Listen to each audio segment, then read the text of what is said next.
You'll make this rather snappy, won't you? I have some very heavy thinking to do before 10 o'clock.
Good evening. Welcome into Greenie Sports Cards live.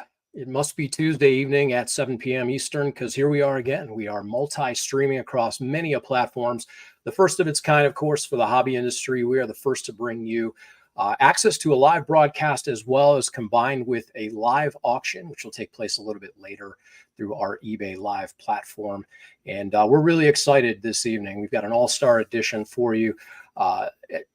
Really excited to talk about the National Sports Collectors Convention. We've got Darren Rovell, one of the foremost names in the collectible industry, to join us just about a week before the National sets foot in Cleveland.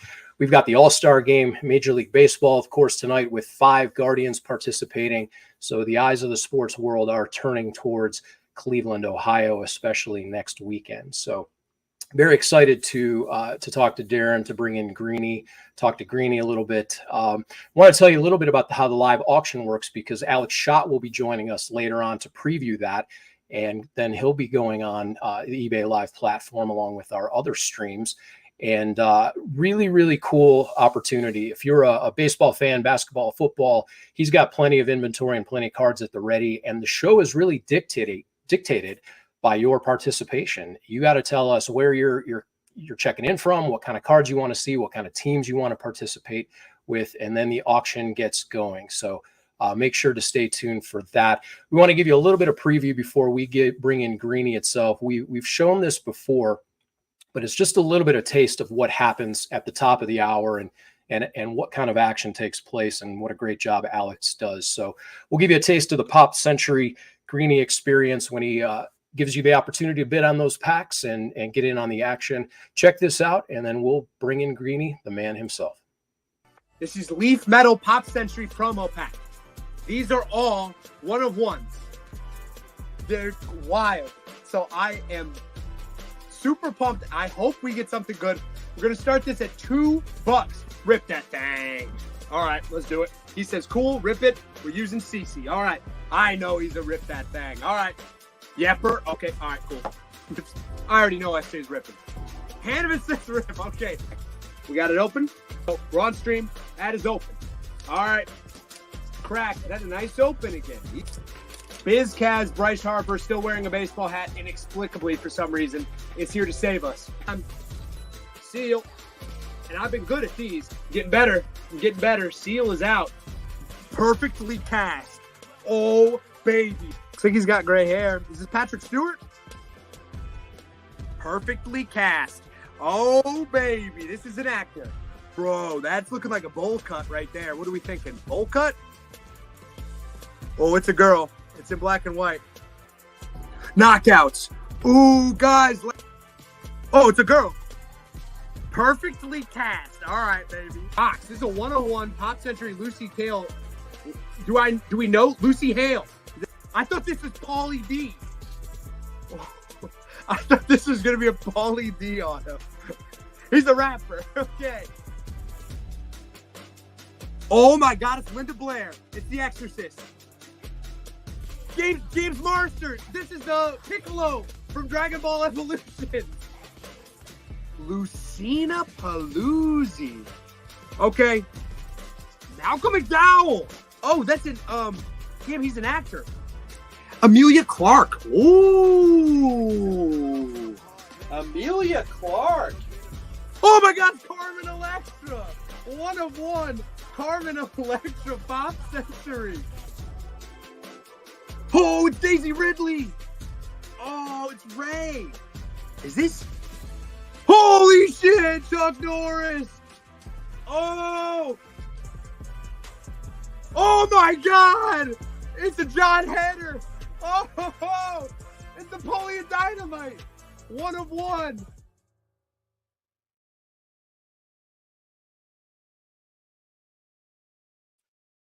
So there you have it. Just a little bit of a taste of the action that gets going with those Pop Century packs. And of course, all of your preferred teams and players that go up for bid when Alex joins the show. Reminder, all auctions start at $2 and there is combined shipping on those at $4.99. So make sure you stick around a little bit later. Right now, we're going to go ahead and welcome in the man himself, Steve Greenberg, a.k.a. Greenie. Welcome, Greenie. Hey, good evening, Jeremy. How are you? I'm doing well. I'm doing well. We've been navigating this thing, trying to figure it out as we go. You know, after eBay reached out after the last national about a year ago, we set about to develop something that really nobody had done before in the hobby space. And our goal is to create a live multi-stream broadcast that would integrate the auction capabilities of eBay and have the opportunity to interview some people. And we set our sights on doing that last January with a modest goal of having this thing humming by the national when it came back to Cleveland. And we've been very fortunate thus far to host collegiate and professional athletes, artists, entertainers, coaches, and influencers. But tonight we get to speak with one of the biggest names in the memorabilia kingdom, and that's pretty cool. Yeah, it is. It's really cool how this has evolved in basically a year. I know it took us several months to start what we were doing and preparing, and then to ultimately launch in January. Like you said, yeah, we had some really good guests, from Cleveland State coaches to former collegiate athletes like Sean Crawford, and professional athletes and the Cleveland Crunch. And now, you know, we're going to be able to talk to Darren about the collectible space and the media division. And I mean, there's a lot of things going on that's going to culminate, you know, next Wednesday, July 24th through 28th in Cleveland, Ohio. And it's funny, since we've been doing this in January, a lot has happened in Cleveland. The women's Final Four, right, as amongst one of the biggest events. And now the National is the biggest event in our industry. And again, Cleveland, Ohio. Yeah, it's such an incredible event. Of course, we're personally invested in it and invested in the success of it on the venue side, on the programming side, and of course, being here in Cleveland and very proud to be from Cleveland. This will be the 8th time it's actually been here, starting in '97, and came through in 01, 04, 7, 9, 12, and I believe it came back in 18, and then this will be it in 24. So we don't want to spend a lot of time up front on hobby news this evening, because we have one of the foremost experts to do that and join us shortly. I do want to touch on something that happened very unique to our area, our location, and you continue to innovate in this space. This past weekend in Kirtland, you did something that really hasn't been done before. I've got a little bit of video to show while you talk about it. I'm excited to hear what went down this past weekend in Kirtland, Ohio. Yeah, this was pretty cool. It's something that we wanted to do to give back to the hobby. We just made a whole free weekend. You know, we started with a Friday night trade night / card show, and our friends at Top Notch opened boxes and packs with some kids and customers, and gave away a lot of things. And then we had the show Saturday, and what it did is it brought a lot of new collectors turned vendors that wanted to set up, that have never set up before. And you know, most of these shows, you know, that there is a cost. There's a table cost, whether it's $30 or $50, some more, some less. And we made it free. And a lot of new people tried it out, as you can see through the video. And they had such a great time that I know that several are going to be back because of the amount of traffic, the interaction with customers and vendors and kids and families. And this Cllct show, that's really what it's about. And, you know, we've borrowed the name from our friend Norman Cliff at Cheers, and it is really the show where everybody knows your name. Yeah, very cool. So it was a free trade night. Tables were free. Admissions were free, along with the card show that took place over the weekend. That was free. There's a free break for the kids, courtesy of Top Notch Sports. That was pretty cool. So I'm glad to hear it was well received, and it was just a little taste of the action locally before the big show arrives next weekend. Absolutely, yeah, it was terrific. I'm glad that we did it, and I can't wait to do it again. And we are going to do it again. Awesome. So, what surprised you about the trade night? I know historically you've been adverse to doing those, but now this is the second one following the Medina County Collectors Fair, and now you did one in Kirtland. Have you changed your tune on that? Yeah, well, change the tune, but more of like it's a community event is what it really is. I mean, it brought out a lot of people in the community because we actually advertised it locally. This wasn't something that we advertised to, you know, Northwest the United States and Sacramento, California. I mean, this was really Northeast Ohio, and it brought a lot of people to this event from Northeast Ohio. And I mean, it's as easy as that sounds. That's exactly what it did. Very cool. So, after the National, when's the next Greenie show? Are you back in Broadview Heights? Kirtland, August 10th. Kirtland, August 10th. So 2 weeks of relaxing and then back in Kirtland. Very, very cool. Well, let's go ahead and get going with tonight's festivities. We are, of course, very excited to welcome our first guest, who is an Emmy Award-winning journalist and, of course, a prominent figure in the sports business world. We'll give you a little bit of a background on Darren. Darren Rovell has over 20 years of experience as a sports business analyst. After graduating from Northwestern University, he was recruited to work for ESPN.com, where at ESPN he reported on athlete endorsements, contracts, and the role of sports agents, becoming a regular on SportsCenter. He later moved to CNBC, where he anchored documentaries on iconic sports brands like Nike and the Sports Illustrated swimsuit issue. Rovell is a prolific author as well, having written the book on the history of Gatorade entitled First in Thirst, which has received critical acclaim. With a strong interest in the evolving landscape of sports betting, Rovell joined the Action Network in 2016. He then left the Action Network earlier this year to launch his own current venture, Cllct, a media platform dedicated to the collectibles market. It is our distinct pleasure to welcome to Greenie Sports Cards Live, Mr. Darren Rovell. Thanks for having me, guys. Hey, Darren, how are you? I'm good. I'm excited about this weekend. I've never been more excited to come to Cleveland. Yeah, we're excited to have you. People have been saying that all year to come to Cleveland. The women's Final Four was here, and I know there were 4 teams that were really excited to come to Cleveland then. Yeah, for sure. When you're making the Final Four, that's a big deal. But yeah, a lot of planning, and it is the National every year is just so exciting. There's so much energy, just to see the young people out there. Some of the cases of cards that they're carrying around are insane, and the value of them. It's a lot different from. It's a big step up from when I was a kid. I wasn't carrying around cases of stuff, but and it's a lot different because, you know, now having 2 10-year-old twin boys, and, you know, just watching them look at things online.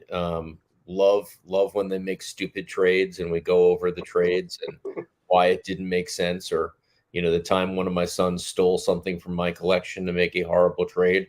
That was luckily I was paying attention. Otherwise, it would have been a disaster. When he traded a $10,000 Tom Brady ticket for a $75 Brees Hall autograph.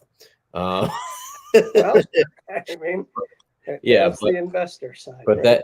but that's it. You got to make those types of mistakes, both on stealing from your family and and not making the greatest deals of all time. But I love this industry. I've been going to the National for many years, and it's exciting, and it's great to see how this industry has evolved. Yeah, it really has since, we were talking 17, 18, 20 years of the National, back when there wasn't nearly as much to choose from, right? The cases of cards. I mean, back when you started at, 1987, right there, that was it. There was Fleer and there was Topps, and, there was memorabilia and there were autographs and things of that nature. But now, I mean, there's going to be Babe Ruth jerseys, and there's going to be memorabilia of, World Series trophies. There's going to be balls that were Ohtani balls. It's amazing the types of collections that are out there now, and what people are putting on display. Yeah, and I think there's a couple rules. I think you should, buy what you like, because then you're never stuck with anything. I think people have to get better at, understanding that there's going to be peaks and valleys. And the craziest thing that I see is, the idea that sports cards are going to be fantasy games. I mean, it's a lot more complex than what your athlete who you have a card of is doing, on the ice or the floor or on the field. And so there are a lot of things there. It is a very complex market.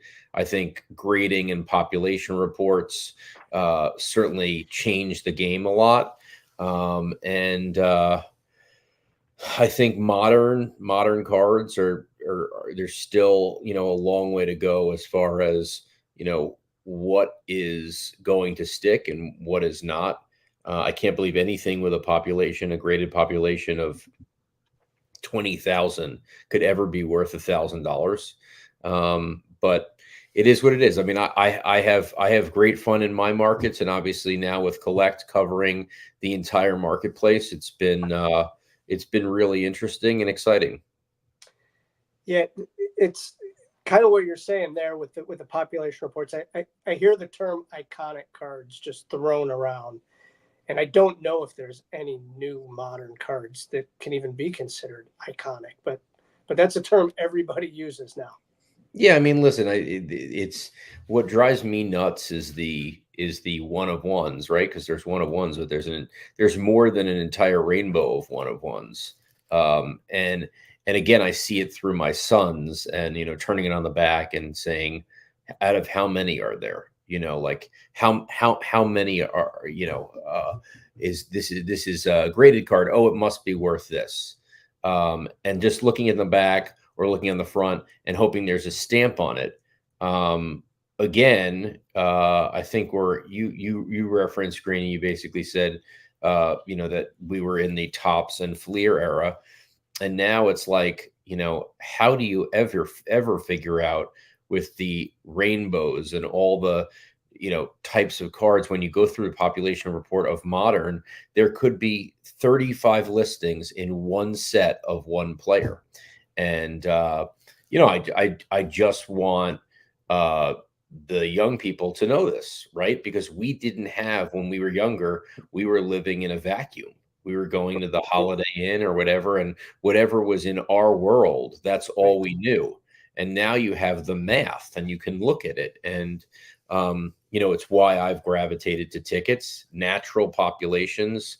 Sometimes if I fail, it's because I thought something was going to be more rare than it was. So I spent some sort of money, and then all of a sudden, 20 new came on the market. But I do think you need to buy what you like. And at the same time, I think you need to be, if you collect the best of the best, and you try to collect things that have few population and would not increase. I think that's really the magic of this all.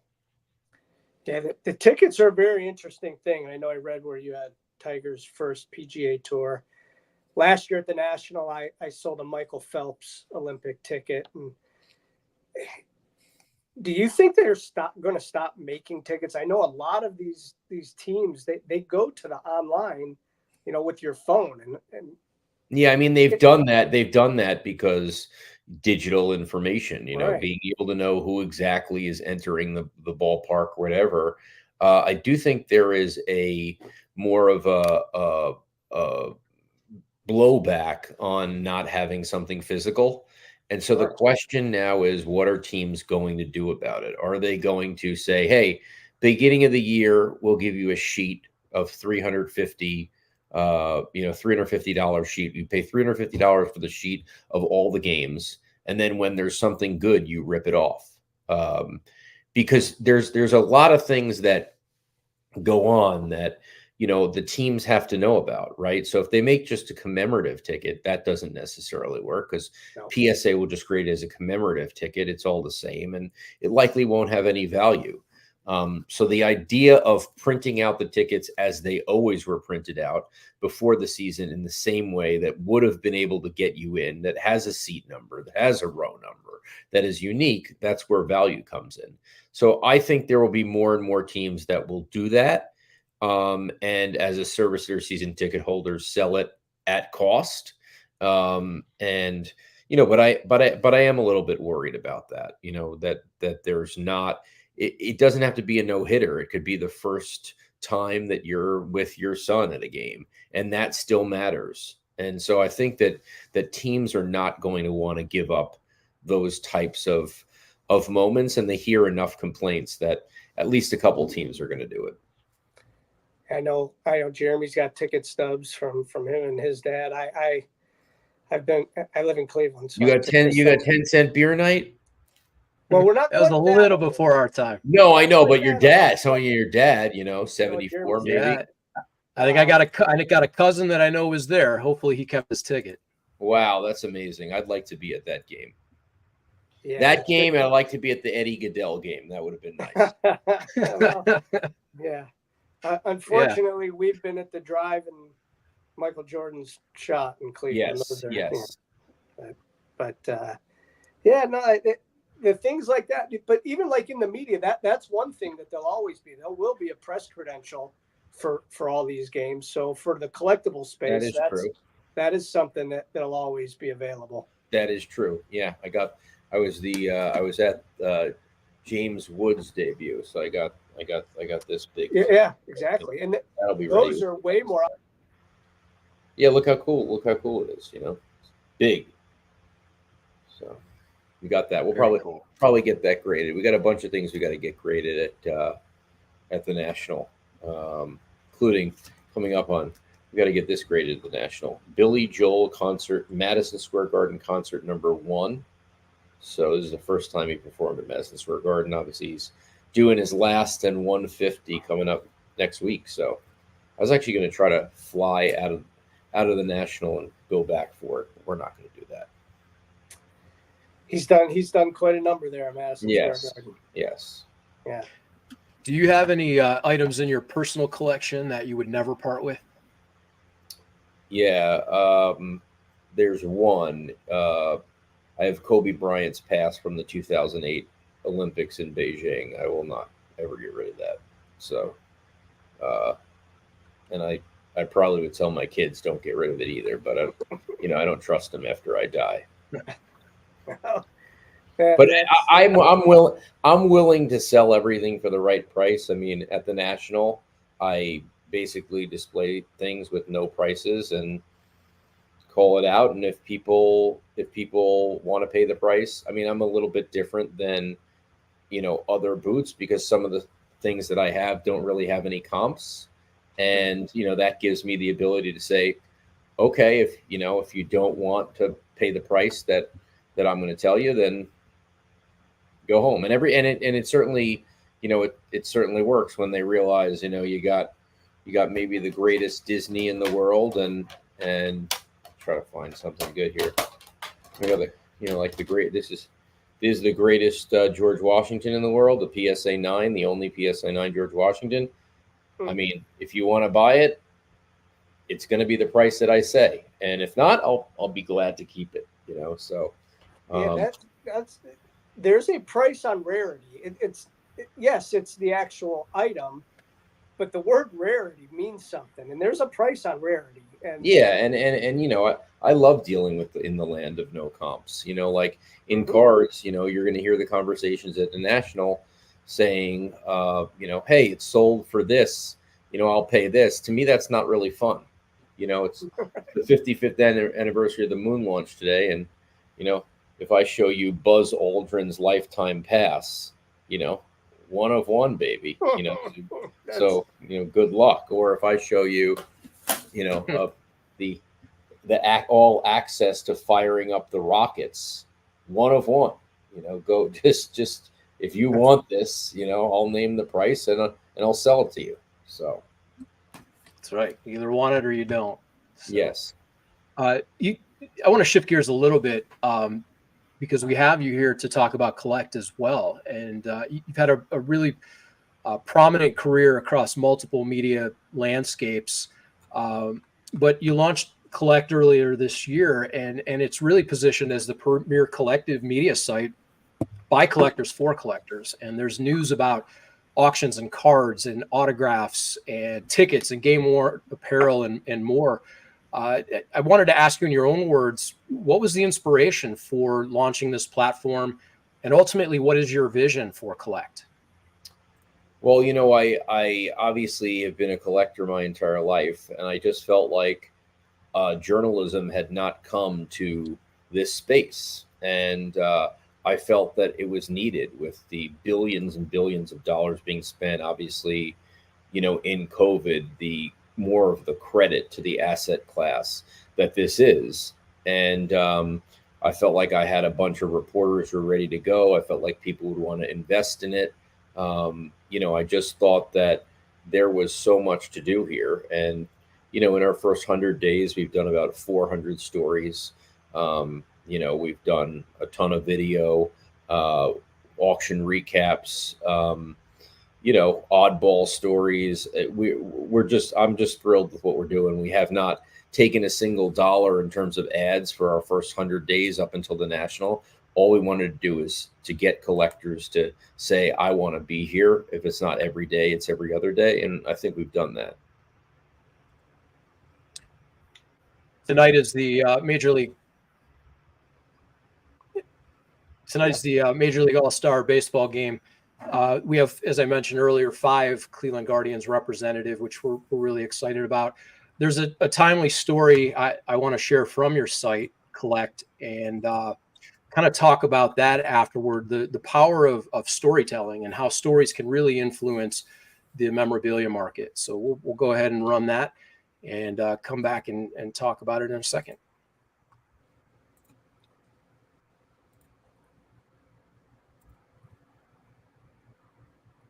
Stories. And this is one collector. And I love checks with stories. And this is one hell of a story. It's a check in 1991 from Reggie Jackson, who at that time was a broadcaster, a TV broadcaster for the A's, and Ricky Henderson, who was playing for the A's. It's for $1,000. And it's July 18th, 91. So the memo that says All-Star Ticks is very believable. However, $1,000 is probably not believable for 1991. You'd have to buy about 100 All-Star tickets. Why would Reggie Jackson be so interested in the 1991 All-Star game? Well, as it worked, checks back in the day, give a check, someone cashes it, it comes back to you. Apparently, Ricky Henderson on the back signed it like, I am the best card player. And offers in this description of Golden Auctions, I could never beat Ricky in a game of cards. So maybe this had to do with the game of cards, and gambling is a taboo subject. And this is a great check. And I got to tell you, I bid on this, and I bid twice. And it's at like $15,000 right now, which is wild. But it just goes to show you how a great story will can just blow up something. Yeah, and I mean the best part is that it's 6 words, right? Or it's I am the best card player, and then Ricky Yeah. signed it again. Yeah, the best part is it's 6 words, and from just 6 words, you're able to create that entire story behind it. Whereas Now, I would tell you, so let's now say without that. So without that, a check from Reggie Jackson to Ricky Henderson, signed by both for All-Star tickets, is about $600. yeah, they're just autographs at that point. Tops. Pretty cool story. Pretty cool. And, So, and Reggie, after we made that video, Reggie did admit that it was in a game of gin rummy. So that was in fact a bull crap description in the memo. And it didn't get any more bids. So it sold for about $15,000, but pretty damn amazing. pretty amazing. And that, of course, with Will Stern joining you on Cllct TV. We appreciate sharing that. And I want to circle back to that comment and question. Greenie mentioned rarity before when you guys were talking about that, but a great story can really influence the market as well. Can you touch on that a little bit? Yeah, absolutely. I mean, I buy things based on stories. There are the two autographs that I've seen rise over the past 5 years the most are Walt Disney and Martin Luther King. And, the Martin Luther King, if his autograph is in 1963, the year of the I Have a Dream speech, it's worth more money. So like, here's an example of where you can confirm. So this is a boarding pass or a envelope as part of the flight ticket. And this guy, Walter Kramer, was sitting next to Martin Luther King. And the way you authenticate that it's from 1963 is on the back is a Hertz ad, and it says copyright 1963. So that probably triples the value of this. Instead of it being, $5,000, it's $15,000 because it's in the year of I Have a Dream. So I always go after, the stories, and often, when I'm behind closed doors and I'm not Darren Rovell in front of your face and I'm on eBay or something else, I definitely do, take advantage of people who might not know the story. Like this one's a good example. I'm going to get this graded at the National. So this is John F. Kennedy talking about Robert Frost on October 26, 1963. The person on eBay did not know that it was his last prepared speech. It's actually called The Last JFK Speech. So, he obviously died, less than a month later, but this is his last prepared speech. So also, knowing the story when others don't allow you to take advantage of it. I don't think you can't really take advantage of a 1952 Topps Mickey Mantle. There's going to be no one who doesn't. There's no necessary piece of information that you have that someone else doesn't have that, gives you the advantage. And that's why, autographs, checks, and just knowing a little bit about everything. I'll give you one more crazy example. So this is a Pop One. This gets you into Beatles concert #1. So wow. the Cavern Club. So it's a membership card that got you in. And I've learned a lot about the Beatles over time. In my studying of the Beatles, I'm not necessarily into all these Type 1 photos. And for those who don't know, it's a photo that's taken from an original negative and published within 2 years. I don't know if that market is really going to boom. But from studying the Beatles, I knew that the early Beatles photos, 1961, were very hard to get. And, the cool thing about it is you actually know the year by who's in the photo. Because if Pete Best is in the photo, Ringo came in August 62. But that's something that's really unique. Like very few photos can you figure out, even like the Rolling Stones, like the band member change in the Beatles makes it a little bit easier. And then also going back and realizing that, hey, most of the pictures that were taken at the Cavern Club were outside the Cavern Club, on a car, on them smoking, whatever. And so when this came up, and I saw, like, look at the faces of Lennon and McCartney. When this came up and I saw this, I was like, wow, that's a that's an incredible citizen photo. This is not this is the only thing that was ever printed. This was never printed in the Daily Mail or the Sun or anything. And I look at that and I'm like, okay, that's a type 1 photo. And then I submit it to PSA. And then this is what they come back with. And I'll show, you can imagine just based on this, what the value is. I bought it for $2,000. They didn't say it was type 1. There was some speculation on it. And this is what the Henry Yee, the head authenticator at PSA Photo, says. This is the earliest type 1 Beatles photograph PSA has ever authenticated. While most snapshots taken are of average quality when compared to a print made by a professional or press photographer, this example is surprisingly remarkable. It boasts striking contrast, sharp clarity with fine detail. Like the nature of most snapshots, this specimen is most likely one of a kind. Beatles type 1 photos in general are not rare, but early photos are very, very scarce. Pre-1962 type 1 photos with Pete Best are near non-existent. So, that's all of that. That takes that photo from $2,000 to maybe $50,000. So that's kind of the cool things. I'm trying to think about any Cleveland tickets or anything interesting from Cleveland. I just got this one. People might know this one. This is the ticket to when they fake gave away Derek Bell's car. Have you saw seen that? Yes. It is it's like fan appreciation night, and Derek thinks that his car is being given. They somehow got the keys and went around the warning track. I mean, that's also something with tickets that I like, that you could have fun for $30. Yeah. I don't know if in sports cards you're really there's so much focus on money. I'm trying to get my kids a little bit away from the money, but with the influencers and breaking, I think money has come to the forefront. And I think that also might make them get out of this faster, because, if it's all about money, again, just like if it's all about flipping and you don't like what's in your case. That's right. You're in trouble. It's interesting that the music thing, because we're the rock and roll capital of the world here in Cleveland. I've been having conversations with friends of mine. Like, a friend of mine just bought some handwritten lyrics from Bruce Springsteen. And the music is very underrated. I mean, yes. I would say, and even with, there are some extreme negatives with Michael Jackson.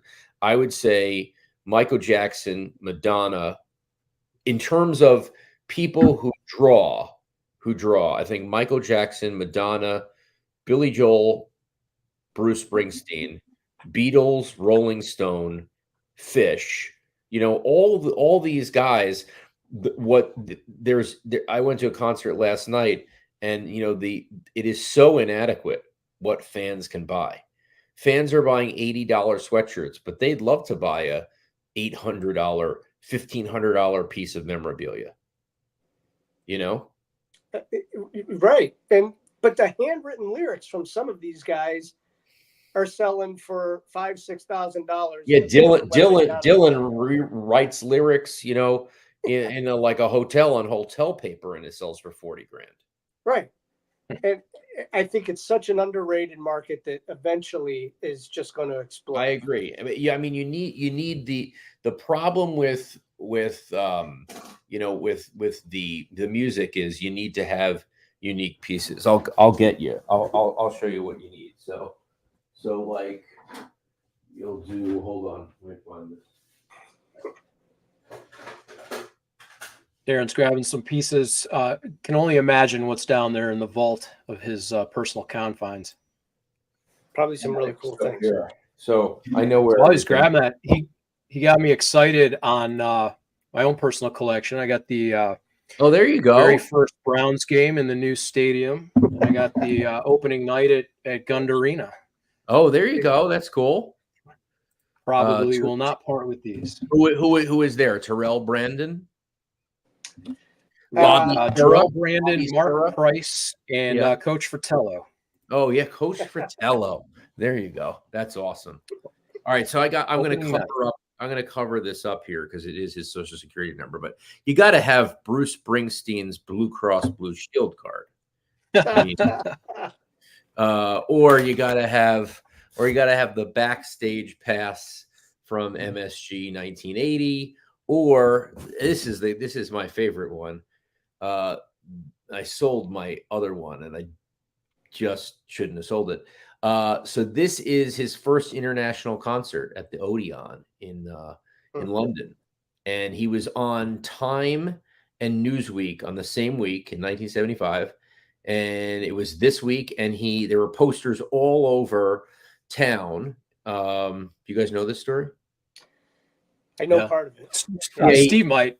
You're speaking his language. Yeah, he posted all over town, and he ripped down the posters because he thought he was getting too big too fast and didn't want people to show up. And so I had both of the ones that exist. Yeah, he's a big deal here in Cleveland. Kid Leo at WMMS loved Bruce and would play. Well, you should see here in New Jersey.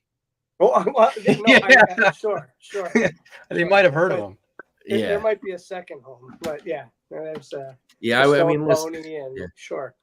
The whole trying to do 101s. I mean, autos. I like, if you're going to do autos, you try to get the best of the best. This is one of the Disneys that might sell at the National this year. I mean, look at that. The man himself. That's wild how anyone could do that. How much for Disney's head, if we could roll that out? Yeah. Storage. Yeah, exactly. Ted Williams. Ted Williams' head. Ted's head. Yeah. Oh, there's a Billy. There's another Billy. Just going through some fun. So I'm excited. We'll have at Cllct, when you walk into the lobby, you will see us right there. We'll have like a TV set, and Friday, Saturday, Sunday, we will be interviewing people. And then Thursday, Friday, Saturday, Sunday, we will have a 1952 Mickey Mantle and a 1986 Jordan PSA 10 for people to take pictures with. So you could go to our photo booth and take a picture with those cards. Very cool. Cool opportunity. It's a good segue into the National itself. We want to talk about that a little bit. It's such an extraordinary event. I think we had talked even on air, off air. It's the 8th time it's going to be coming through to Cleveland in its 44-year history. It is the world's largest sports and entertainment convention. There's upwards of 800 exhibitors, 140 celebrity and pop culture athletes. There's huge corporate areas. It can be overwhelming. If you've never been to the National before, do you have any kind of advice or suggestions for people kind of taking that in for the first time? Yeah, definitely. I mean, you should look around everywhere because this is a chance to get an education. So don't just look for what you want. Don't just, hopefully you can get through it all in one day. Now, you can't if you have autograph tickets and everything else. Those lines can be long. But I always say to people, this is your chance to look around and see kind of the market and see what people have and see what you like and talk to people. Because otherwise we're just behind a screen on eBay. And so I would recommend to look into things, to be curious, to not just be at the places that you should be, but go to the places that you might start, some other collection. I started my check. I was at the 2012 National, and that's where a guy had a pile of Bart Giamatti checks. And he said there were $50 for each of them. And I felt like, especially when I came up to the check that said Peter Uberall's tickets for the 8/8/88 Wrigley game, which of course is the first night game at Wrigley, I said to myself, you know what? If there's a story to a check, why would it be the same? It's not just his autograph. And then I started a massive check collection from there. So I would say be curious, right? Don't just go to where you think you should be. Ask questions and look for things. And bring cash. Hopefully there's enough security around there. Bring cash, because cash is going to get you better deals. And I would say just, walk around slowly, talk to people. Don't just, if you're going to just go up there and play the comp game, and just do deals, you might as well just be on eBay. Don't waste your time. No, you're right. And it's the whole experience of even if you're not going to buy something one day, but to walk in the corporate area and see what these auction houses have. I mean, that's history in itself. Yeah, between Hunt Auctions and Sotheby's and Golden and Memory Lane, and to see these things in person, sometimes it makes a difference. It's a lot different than, again, staring at the computer. And most people aren't going to be able to afford those items, but to see a bat that Mickey Mantle held, or something to that effect, if you've never seen something like that before, it's well worth the time. And I would also say, if you see something that's really unique, jump on it. Sure. Try to pace yourself, but if you go with your intuition. When I saw a Tiger Woods signed lap dance ticket, I was like, wow, this is going to go. I better get it right here. And that was at the first booth when I walked in, and the guy's like, $4,000, and I'm like, yeah. I mean, I don't think I could leave this here. Right. We didn't. Right. You could buy a Mark McGwire card anywhere. Yeah, still own it to this day. Yeah. Yeah. No, that's yeah. Earlier you said, and on the autographs, I would say make sure you're getting your value. I mean, sure. $205 for Bo Jackson when he signed a gazillion, not there. No. I think if you can get a ticket, and you can get it's a little bit more rare than it should be, but get the U.S. women, they're $41 each from the 1999 World Cup team. I mean, that's a value. I don't know if getting Dan, I think you have to think about, now if they're your hero and you've never met him before and you want to do that, fine. But I do think way too many people wait on lines and don't think about the value of it. What is the value? You're much better off getting Barry Sanders at $230 than Emmitt Smith at $270. Barry's, or Steve Carlton at $125. Great value, awesome signature, and probably doesn't get the credit that he does, and not always signing. So, I think everyone should think about the investment. You showed the ticket, the World Cup, the 99, and I saw your story. So Brandy Chastain Sports Bra is $1 million. I think it would. I think yes. Yeah. I would bid in the early. Selling. I would bid in the early going, but not as it got close to $1 million. Yeah, I mean, that's as iconic. Back to that term. That is iconic. That moment in sports is absolutely iconic. Yeah, you need to get things that people, that people say, wow, I was there. I just picked up this one and I haven't even showed it. This is the first time I've showed it. I actually got this today. Here we go, guys. This was a ticket that I absolutely needed. It's a Pop 4, and I'm sure both of you were like, yeah, I know. And you're going to share with me where you were when this happened. You ready? Okay.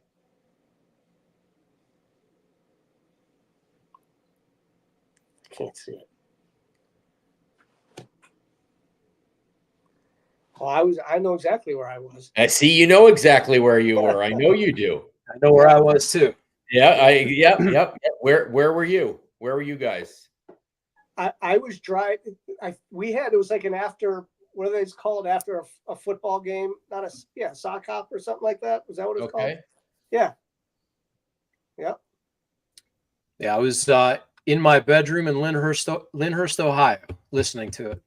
Yeah, and I was on my couch with my dad going, Yeah, I didn't see it. "Oh, you didn't see it?" No. Yeah. No, it's at the, yeah. Yeah, that was wild. What I didn't realize is I knew it was at our night, but then the fight was at 9 a.m. I mean, I'm surprised Tyson never used that as an excuse, and it was only the women in his hotel room. Fair enough. So switching gears for a moment, the Michael Jordan PSA 10. Back to gambling. Is that how those 6 cards got signed? His representation said that there was no money that changed hands. I mean, unless this guy was a really great friend, and I think it was signed on the golf course at the Grove. It had to have been some sort of he beat the crap out of him in golf. But I just can't, this is something that drives me nuts. It's like the obsession to get a PSA 10, right? To get a PSA 10 signature, you use a blue Sharpie. Oh. But to me, I would rather get a 9 and use a Statler or a paint pen because you can't see it. Who cares if it's a 10? Like, it doesn't matter. That's right. I just can't believe, I can't imagine. Now, I assume PSA has rules, but if I fly PSA in there from California, you bet I hope they say, "Guy, what are you doing? What are you doing?" Like, after he signs one and you can't see it, like, stop, use a different pen. And autograph is awful. Someone said $100 million. I'm like, I don't even know if these things, I'd rather have it not signed. So I've seen I want a to gold Sharpie or something, but yeah, the blue on that was just doesn't awful. work. No. So we've got just a couple minutes left here before we bring Alex in and switch gears into the auction. We've said this a couple times, Greenie, based on last year. I've been blessed to be around the National Sports Collectors Convention since 2000 and have seen it in different cities: Atlantic City, Chicago, Cleveland, Anaheim. I have never seen anything like last year's experience. The amount of booths, the amount of people, the corporate area, the energy, the breakers, the energy and the enthusiasm, the amount of cash on the floor. Darren, what are your expectations now coming into Cleveland? Is it on par with that? Can it ascend to a whole other level? What is this going to feel like here next week? I think it'll be the same. I think I think there's going to be a ton of energy. I don't know anyone who was there last year who will not come this year. I hope to see a little bit less cards. I know that's what runs our hobby, but I think it's also, I will tell you that I've been exhibiting for 6 years, and the most amount of people stopped. I sold the most tickets I've ever sold, which again, people, wanting to get into something else. I think you'll see more toys. I mean, it's not only Star Wars, it's, the video. I like to see the video games. I like to see the wrestlers. I like to see G.I. Joe. And I think you're going to see a lot of that. And I think you're going to see more autographs. And I like to see that type of creativity. The trade nights into the hotels at 3 or 4 in the morning with these kids sitting on the floor. And like, that's just wild. Like, back in our day, we just left the hotel and that was the end of the show. I mean, these kids are not sleeping for 5 days. That's, and carrying around their cases everywhere. So it's, I think the energy will still be there.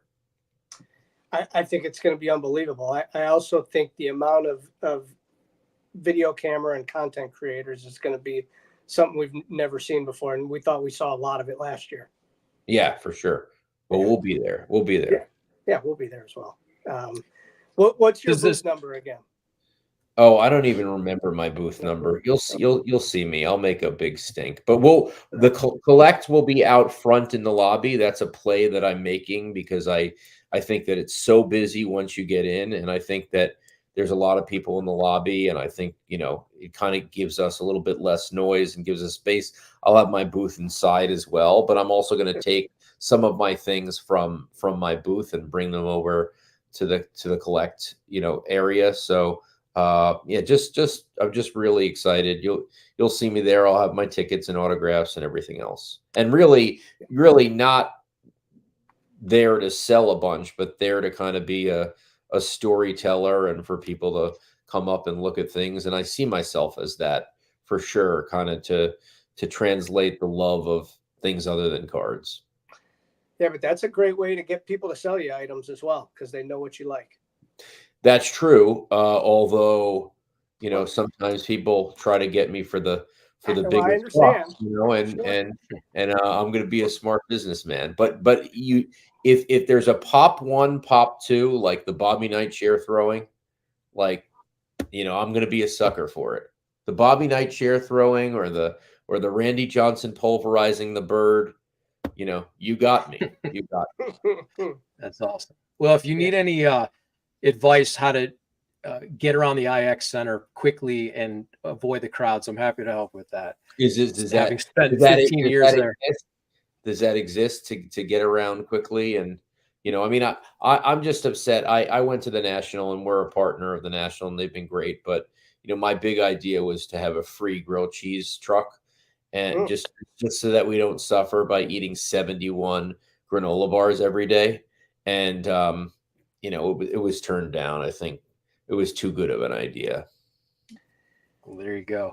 Well, Darren, we can't thank you enough for joining us this evening. We're thrilled the National's coming. We're thrilled you're going to be there with Cllct next week, and can't wait to shake your hand in person and say hello. You got it. Thanks, guys, for having me. Darren, thank you very much. Take care. All right. Our thanks to Darren Rovell. That was pretty cool. We've got just a couple minutes. We want to bring in Alex real quick to preview the auction before he's up against the 8 o'clock hour. And then we could go on all day, Greenie, with Darren. But Alex, how's it going this evening? What's up, boys? How we doing? Hey, what's up? It's pretty cool. Yeah, it was pretty cool. It was a nice prelude to the All-Star. It's an awesome one. We know you got to jump here shortly. What do you got rolling this evening for people to jump over to eBay?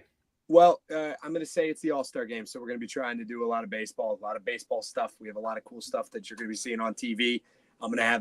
I can't legally play any footage, but I'll certainly be paying attention live to this thing. So maybe we can get some cool stuff as it's coming through. Maybe have some home run derby guys from last night. We've got a lot of patches, autos, relics of some guys that you're going to be seeing playing. Not like Trout. He's not playing. I think Trey Turner's hurt too, but got some really cool stuff like this. Got patches, autos, relics, packs, Hall of Famers. Focused mostly on baseball, but as always, we're basketball, football, everything. Start right at the top of the hour if you guys want to go over to eBay Live. And we're going to be talking a lot because, hey, it's the All-Star game today. I don't know how crazy it's going to be on our stream, but we'll be having fun. And we're going to be talking about what we're going to be trying to do for the National weekend, trying to let people know where we're at, when we're going to be live, and if there's people traveling in from out of town, we got people everywhere. I want to let them know where to find us and how they can jump on with us. Thank you, Alex. Boys, I'm jumping over there. I'll peace out. I'll see you all soon, and see everybody on eBay Live. You got it. See ya. So head on over to eBay Live. Look for Greenie Sports Cards. That's how you get in on the auction. Again, everything starts at $2, $4.99 combined shipping for all your winnings. Our thanks to Darren Rovell for joining us this evening from Cllct Media. Our thanks to Haley for running the board and the cameras. And Greenie, thanks to you most of all for letting us do this every week as it is. It's always a pleasure. Episode 27 or 28 is officially in the books, and can't wait for the next one. Yeah, next week is going to be awesome. Make sure you get to the IX Center next week, Wednesday through Sunday, for the National Sports Collectors Convention, July 24th through 28th. Can't wait to see everybody there. Booth 537.